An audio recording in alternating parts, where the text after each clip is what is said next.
The Sandman. I said I was gonna check out the Sandman. I said I didn't read the comic book, bro. What the fuck? This series was sick. I was totally like Robert Nett saying like, "Oh, I'm really digging the Sandman so far, but the cinematography was off." He walked back those statements, said, "I don't know what was going on, but I rewatched it and they fixed whatever the problem was." I didn't see anything wrong with the cinematography. Sometimes, okay, sometimes like the blue screen, you could tell it was a blue screen, like when they're in hell and stuff. But other than that, dude, and I'm an unbiased party here because I didn't read the comic books. Like there's a lot of people that are mad because they race swapped Death. Apparently she's like some white goth chick in the comic book. Dude, that episode was one of the best episodes because you get that whole following Death around. I'm all over the place with spoilers. I'm just talking about the Sandman. You follow Death around and you don't even know which endless it was. I think that's how you say it, right? They're endless. You don't know which one it was, and then you finally figure out, oh, this is Death. She's taking people. Dude, that was very effective. It was very effective. And then the back half of the episode, they jump through time every 100 years. You get to see this guy live and tell stories of like what he's learned over the last 100 years. That was the most creative storytelling I've seen in years. And wasn't even a show I was hyped about. And apparently they removed a bunch of DC references. That's fine. The show's on Netflix. It was always a separate thing. I had no problem with them. Oh, where's the Justice League? It's not about that. I want to know about the Sandman and all the other endless people. I was really surprised. The cinematography was great. This show also, it took its time. The storyline was solid. I will say the back half, last 3 episodes with Rose, it was the weaker part of the storyline. Because it just was so good. And then after the diners episode, and it kind of just not fell off. It just kind of plateaued a bit. Because I'm like, well, what's happening now? There's a convention full of serial killers.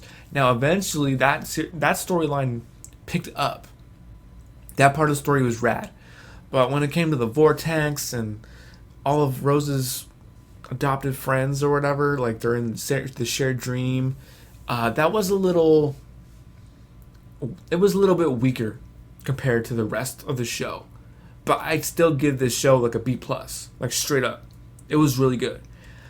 How much did this show cost? I am nervous. This is why I don't like to invest in Netflix shows, because then you get a really good show to put a bunch of money in it, and now apparently this is the most watched show on Netflix for right now. It's number 1, which is great.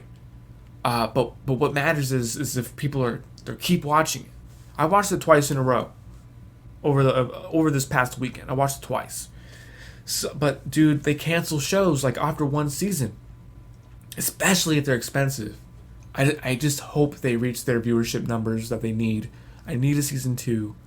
I'm just really nervous.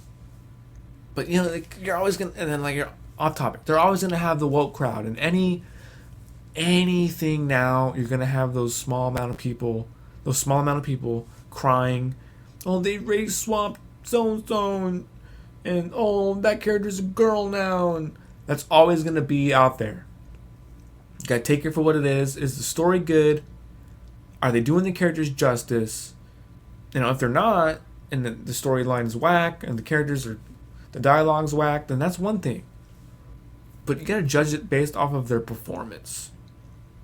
And from what I saw, it's pretty lit. It's pretty nice. It's nice.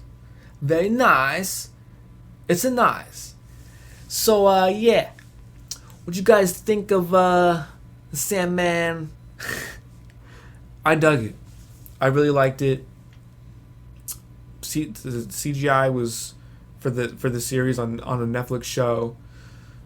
I think Stranger Things was better.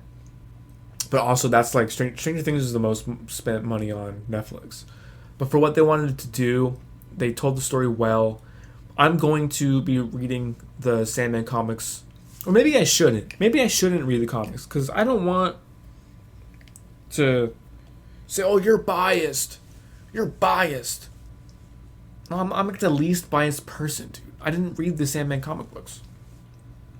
Just like the same reason like people hated Cowboy Bebop. When I watched Cowboy Bebop on Netflix, like the reboot, I watched the anime like a week before. Just so I can be as unbiased as possible. And motherfuckers, that was the closest thing to a Cowboy Bebop adaptation you'll ever get. That's it, dude. You guys are done. That's a dead franchise. There's no way that franchise gets a reboot. Cowboy Bebop is done.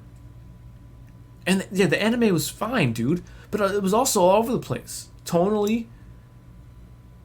You know? The writing. People are complaining about what's her face? The Spike Spiegel chick who's all annoying as shit with the goggles. What the fuck's her name? You guys know what I'm talking about. Like, oh, they teased her at the last minute. And like before, they were like, oh, where is she? Where is what the fuck is her name? Damn. That's how great Cowboy Bebop is, guys. I don't even remember her name, dude. It was a fuck, I can't remember, dude. Yeah. Oh, they teased her at the end of the show. But before that, oh, she's not even in the show? What the fuck? Where's she at? So it's like you complain about one thing, then you complain when she's there, and oh, her performance was way over the top and it was so wacky. It's like, dude, she's the reason Cowboy Bebop in the anime was kind of like whack to me. Ed, that's her fucking name. Right? Yes. Right. That's the whole reason why I didn't like her, dude, because she was over the top and wacky, and she brought a weird element to the anime. And I knew it. When that show was going to happen, I'm like, there's a lot of wacky shit in this. And then when they do it, oh, it's super faithful. You gotta maintain faithful to the comics, to the anime or whatever. And when they do it, you guys complain about it? You guys don't deserve an adaptation. Same thing with Death Note fans.